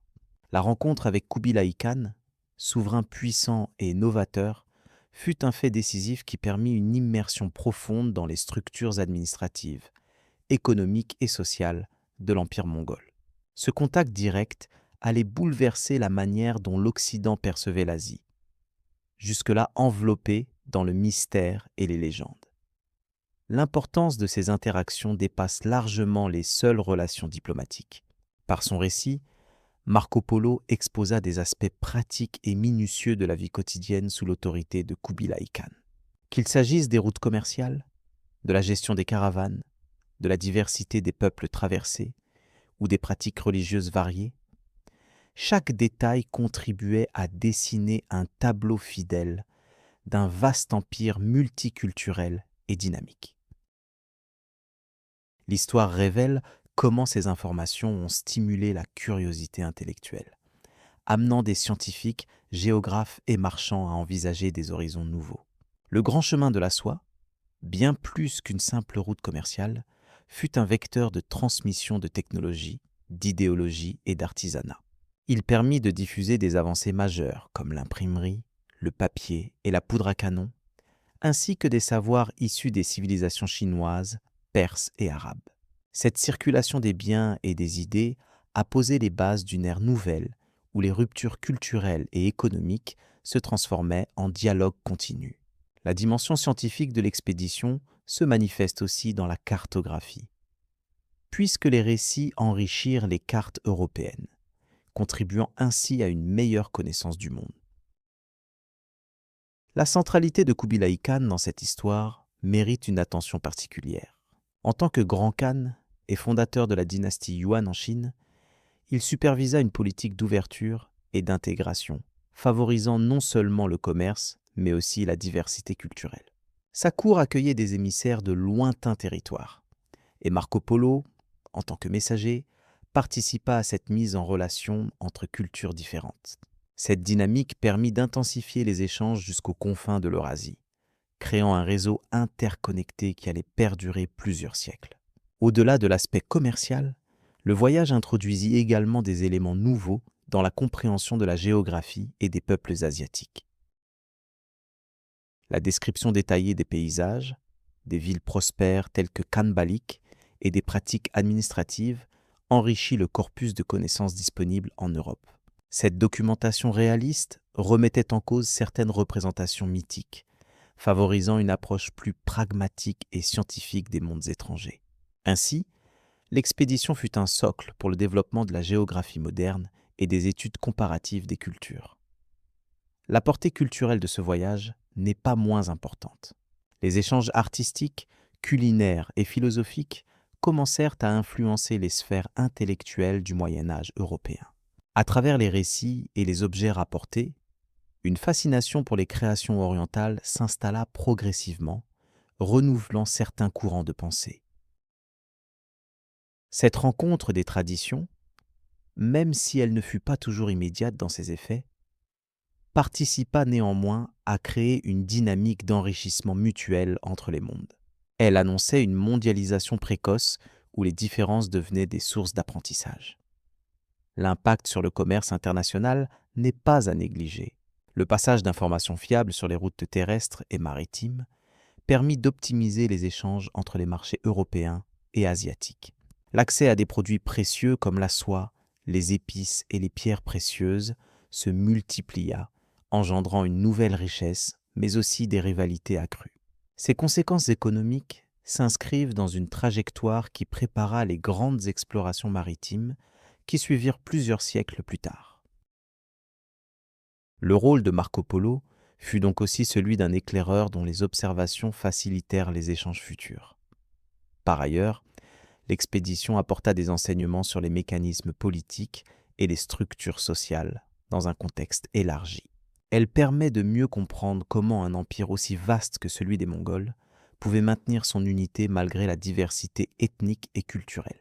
Les systèmes de gouvernance innovants, alliés à une pragmatique flexibilité administrative, étaient des modèles partiellement exportés ou étudiés en Occident. Cette analyse politique trouva un écho dans les réflexions des souverains européens qui cherchaient à consolider leur territoire. L'importance scientifique de l'œuvre narrative de Marco Polo est aussi liée à sa méthodologie. Son approche consistait à décrire avec précision ce qu'il avait vu, sans fioriture ni exagération. Cette objectivité relative, rare pour son époque, donna à son récit une assise crédible auprès des lecteurs et des chercheurs. Ces observations servirent de base à de nombreux travaux cartographiques et ethnographiques ultérieurs, faisant de son expédition un tournant dans l'histoire des sciences humaines. L'héritage de son témoignage perdure donc à travers la reconnaissance croissante de l'interdépendance des civilisations. En somme, l'expédition de Marco Polo fut plus qu'un voyage personnel. Elle fut un moment fondateur d'interactions renouvelées entre différentes parties du monde. Ces rencontres, qu'elles concernent les pratiques commerciales, les institutions politiques ou les savoirs, ont façonné de manière durable le paysage mondial. Elles ont créé des liens qui ont traversé le temps, modifiant les trajectoires historiques et culturelles de plusieurs continents. Ce dialogue entre Orient et Occident est un héritage complexe témoignant de la richesse des échanges humains. On peut considérer que la leçon essentielle tirée de cette expérience est la valeur de la connaissance partagée. Alors que parfois les différences semblent insurmontables, le regard porté sur la curiosité et le respect des modes de vie différents ouvre des perspectives nouvelles. L'histoire de Marco Polo nous invite donc à reconnaître l'importance des échanges multiples sous leurs aspects économiques, culturels et scientifiques. Cette ouverture progressive a constitué une étape majeure vers la compréhension globale qui sous-tend notre monde contemporain. Cette vaste entreprise de contact interculturel s'inscrit également dans un cadre historique précis. Les transformations qui suivirent l'expédition s'inscrivent dans le contexte d'expansion des empires et d'échanges mondialisés encore balbutiants. La dynamique initiée continua de s'affirmer avec d'autres explorateurs et marchands, prolongeant l'impact de ces premières relations. Ainsi, l'œuvre de Marco Polo marque le début d'une ère où la connaissance des contrées lointaines s'est progressivement imposée comme un facteur clé dans le développement humain. En définitive, la richesse de ce legs historique ne se limite pas à un simple récit d'aventure. Il s'agit d'un témoignage précieux sur la complexité des rencontres entre civilisations distinctes, sur leurs apports respectifs en matière de commerce, culture et sciences. Ces multiples dimensions confèrent à cette expédition une place particulière dans le panorama mondial. La compréhension croissante des autres, née de ce voyage, constitue l'un des vecteurs essentiels d'une histoire partagée, au-delà des frontières géographiques et temporelles. Les développements ultérieurs ont montré combien ces liens tissés à travers le temps continuent d'inspirer la coopération entre peuples divers. La mémoire de ces échanges transcontinentaux retrouve un écho dans les efforts contemporains visant à promouvoir un dialogue interculturel éclairé.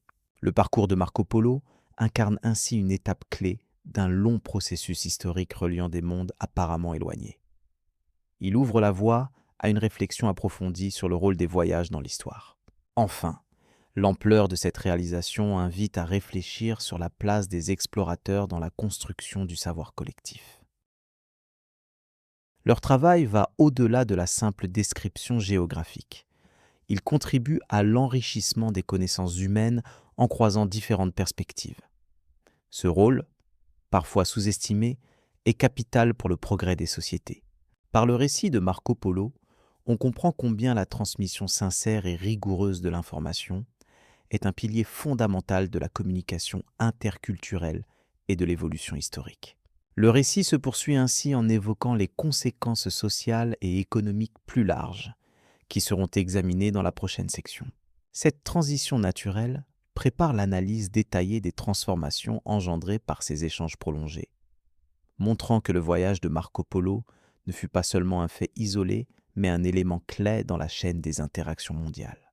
Les perspectives ainsi ouvertes invitent à explorer plus avant les retombées durables sur les sociétés impliquées.